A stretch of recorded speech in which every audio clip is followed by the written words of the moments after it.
60-65 दिवसामध्ये तुमचा नवीन बांधलेला टनेल गळायला लागतो, पिलर पडतात. आणि काहीतरी त्यांनी सांगितलं, काहीतरी मी कुठे काय आणले करते ते तुला दिलं होतं मी लिहायला. कॅनडामधनं आम्ही त्याचा रिसर्च केलाय आणि मग त्यांनी त्यांचं डिझाईन केलंय. मग इंडोनेशियामधनं आम्ही पाईप हे आणलेत. मग जर्मनीमधनं हे केलंय, अजून काहीतरी केलंय. आणि मग भारतीय कॉन्ट्रॅक्टरने तो टनेल बनवलाय.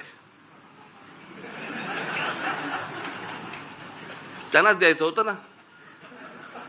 ते आमचे नितीन सरदेसाई फार छान बोलले त्याच्यावरती. आता आम्ही बोलत असताना ते म्हणाले, मला हे सगळं बघून राज कपूरचं गाणं ऐकू येतं म्हणे. आठवतं, मेरा जूता है जपानी, पतलून है काय इंग्लिस्तानी, सर पे लाल टोपी रूसी म्हणजे रशियन, फिर भी दिल है हिंदुस्तानी. कॉन्ट्रॅक्टर आमचा तो बर्बाद करणार, तुम्ही काळजी करू नका.